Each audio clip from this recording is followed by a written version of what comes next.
Civil service thariba sing power na akoigi mang thare lebak nusiba faudre haina akoigi Dr. IS akoigi RK ni mai na fungdor ilgi wafamase oza samtang ji kamai thamin ngoza yamna lu raba pot amani haidi civil servicing se akoigi part of the administrative akoigi leba asigi bureaucrats moina oidori ne ko whole leriba information mayam puna maksigi financial gi oro any leriba kari kai mayam puna maksi moi makhusida roi regulator ka doi ne ba kasde dia ne ko moi si leba na quite gi phare na khallaga sinba examination mayam mana laiba pot mayam singa se khalla kansida moi si ohila ka doi ne ba ada luraiba issue di hoji laiba issue di masi laiba ki da makta khallu wahidana sinari ba magi appointing authority se masida kari asoiba leirage makhoi mode of selection da mode of interview da karai waida kari asoiba leire or society gi leriba degeneration id magi mentality civil society concept mayam singa se degenerate tawra abra haiba mayam puna maksi ama so wahang am oireba ko maramdi leiriba puna makse akhoi miuba puna maksina leiriba phamase ima leibak ni masigi da makta ai responsibility amaga loina thabak tawri bani haidana wakhan du khandraga di kamai thabak tawni aingonda leiriba aingonda chung chodu sinaraga chung du bhajana darka leiba mi du da piu ko aina sum sina thok leradi adudi arth du thok tredana ko adugi phibam du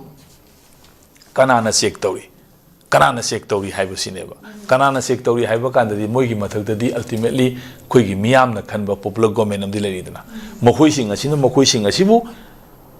mokhoi miyamna khaliba mihusing asina mokhoi benefit ki damakta hai miyam sigu sijinaribra natraga hairiba miyam sing asina miyangi mihusing adu lana misguide tawribra haiba si yam asauba khoigi yembiga yerunga kanana hali haibagi issue adugumane balerise aduna maru oiridi ekhoigi society gi leriba stratum sida akhoi society leba keno sing asidaida akhoi mentality akhoi people gi mindset mayam sing ase mase degeneration gi symptom amane laiba pose ko degeneration not only my gi keno dukata nate ko they are also id miyam gi marakta gi tholakpa mi ngakta ne ba civil service aspirant oigera medical aspirant oigera laidana ko akhoi engineering gi aspirant oigera anything leriba leba ki responsibility pugadoriba thabak tawgadoriba mayam puna makse any department ka agriculture gi or horticulture gi fishery leiba mayam leridana ko leiba mayam puna makse ki aspirant mayam puna makse mana tawdoriba thabak si kari gino haiba kanda magi expertise do magi expert to see narakanda hena phaba hena future bright oba leiba ama oinabagi damakta thabak changa kanda madu thabak tawdu gi mangonda my government pibam thokwa payment adu ada mayam piri dana ko sidagi handoktana mangonda sinari ba magi daita du oina lut tawna bagi wafam oina orokpa taragadi wadu yamna sathi ba society gi degeneration gi symptom mane ko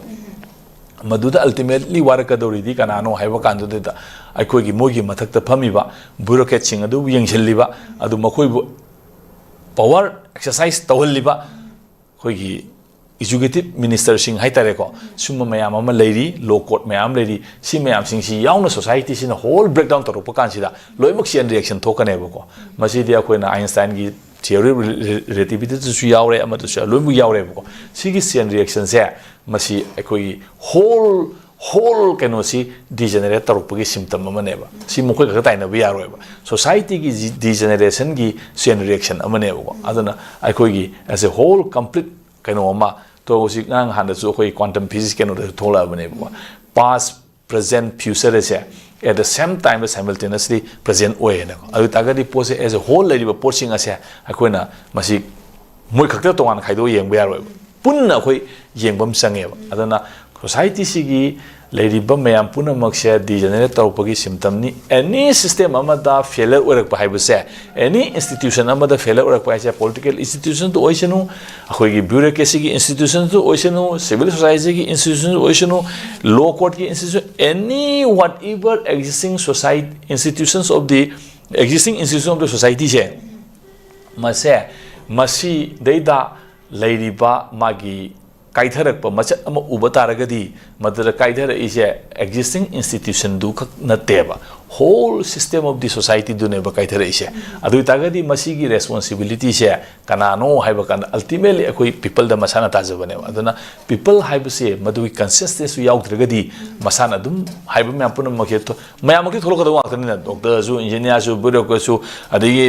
anything whatever tholoka da mina politician lu tholoka da mina akoi isana masigi responsible person namo ibum sangba hariba poaching adai du yam sangba debate ni masidi ko since Plato dagi hore Aristotle gi hore qualified citizen gi be life ki kari gi mayam lei khre boko si mayam sing ase hausi bokta masigi training ase aikoina kayam na masigi poaching asi mang sing helagi haibodo adu ki potuni aduna masi yamna hatamak akoi moi khata ina bu yaroi ama taina bu yaroi akoi whole